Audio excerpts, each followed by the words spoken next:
So right now on Table Rock, you're hearing all over tournament reports from your buddies, from everybody, the Whopper Plopper deal is going off. And it is. Is it an easy bite? No. Is it all over the lake? No, it's specific.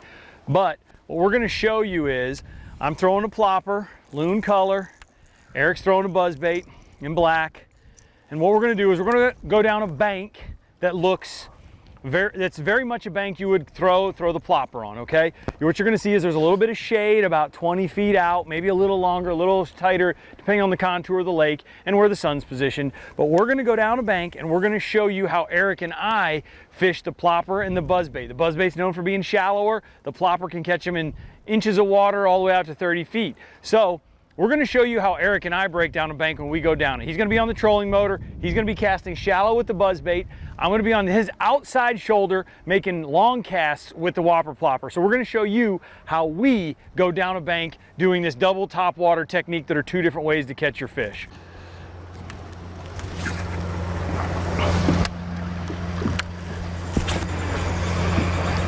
Ooh, spooking some shad.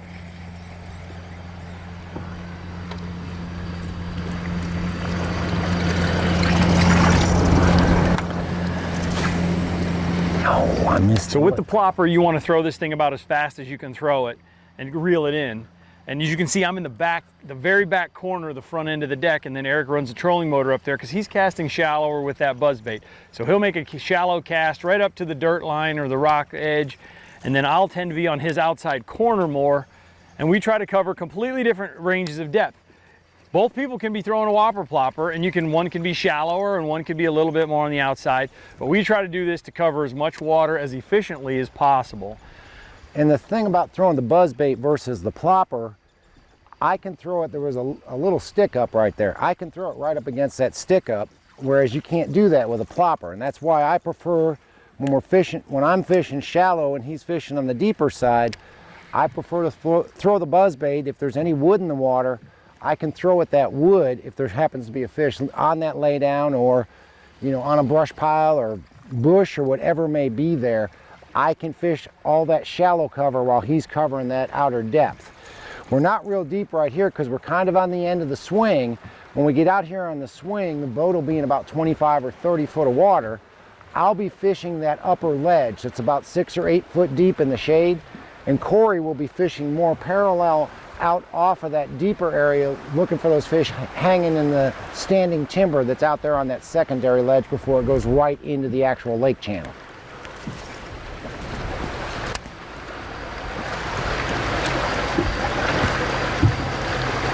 And right now he's mad because I've got him cut off. But that's part of it. I mean, Eric covers specific water. Like he talked about, he's covering those targets. Where me, I'm just covering water. So me making less casts than him in a day, it happens, but we feel that we still cover the water more efficiently. There's a squirrel on this stump over here that's trying to figure out a way to get back to land, and he's struggling. It's kind of funny. Actually, it's really funny. Swim, little squirrel. There he goes. He got it. That's a heck of a jump for a squirrel. He's got some serious squirrel skills. And one of the things to look at when you're looking at banks like this, we're not fishing the straight up and down bluffs so much as we are where the bluff breaks down or where there may be a landslide in there. But the better bluffs will all have some sort of a ledge on them. You're not fishing the actual river or creek channel. You're fishing up on these ledges. When you get this close to a bank, you can really see where the ledge is. Out here about 10 or 20 feet, it's 80 feet deep. My boat's sitting in 10 foot of water right now.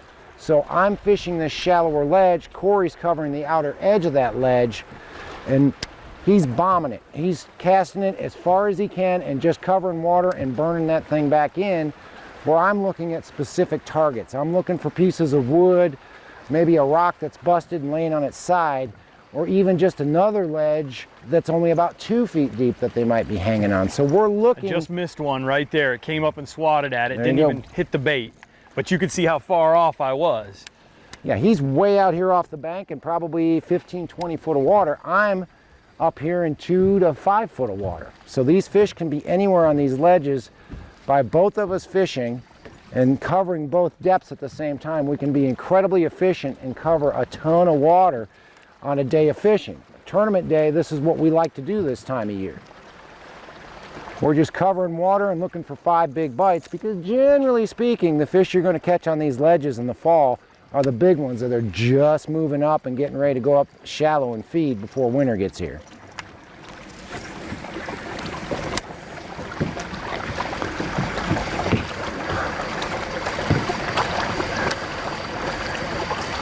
The other thing you'll notice is we're both moving these baits fast. We're both throwing 8 3-to-1 reels on 30-pound braid, and we're basically reeling it almost as fast as this thing will go. We're keeping it on the surface and we're moving that bait. We're looking for pure reaction strikes. We don't want to give these fish any time to think about it. They need to come up and eat that bait as soon as they see it. Right up here, there's a little secondary ledge. Boat's in 12 foot of water, but right up on the bank, there's a little drop off and there's a 3-foot section, and that's in the shade. That's what I want to key on throwing this buzz bait versus throwing the plopper. I'm keying on that secondary ledge up there, looking for those fish to come up and eat it, because they'll stay up that shallow as long as there's shade up here. And Table Rock is very clear right now. To kind of elaborate on Eric's point about moving these baits fast, Table Rock is super clear right now. These fish are keying in on this noise. They see it from a long range. They get up on it, and that's why you want this thing moving. Like he said, pure reaction all the time with this deal.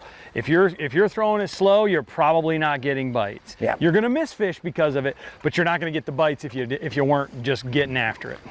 Yeah, we just dropped from 12 foot to 27 foot right here. So it just tells you we were on that ledge, channel swings up against the bank, gets a little deeper. Doesn't mean we're going to quit fishing it, because I've got another ledge right in here, and these fish are in the standing timber that's below the surface that you can't see out here. So they'll come out of those trees when they see that plopper come by, or they may come off of this little ledge up here feeding in the shade.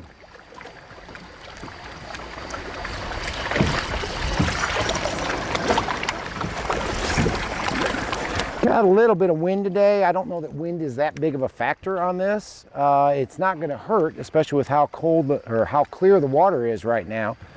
But my main concern while we're doing this is always shade. If I don't have shade, if you look across the lake over there behind us, there's another real good looking bluff. It's right in the sun. I'm not going to get bit there. Those fish are pushed off. If they're there, they're out deeper, holding tighter to the bottom. Whereas here, they've got the shade, so they're not nearly as scared to be up here shallow where we want them to be.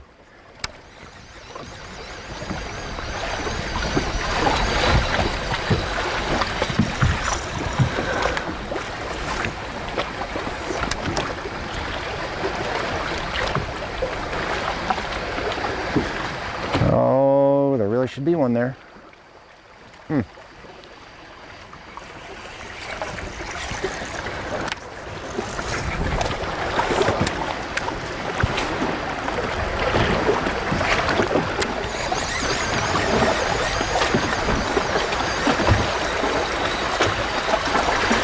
Other thing you'll notice, if you see as I'm casting this, I'm actually engaging the reel before it hits the water. I want that thing to be moving when it hits the water.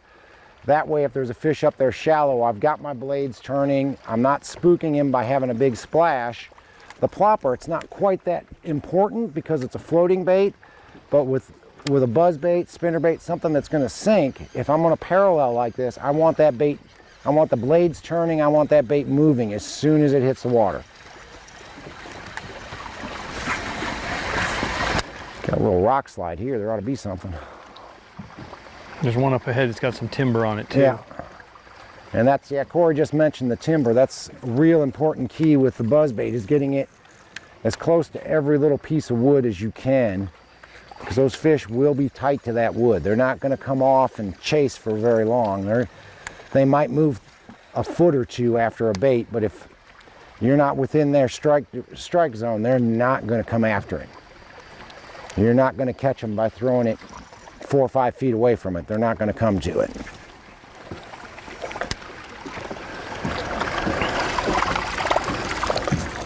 Right there. Nope.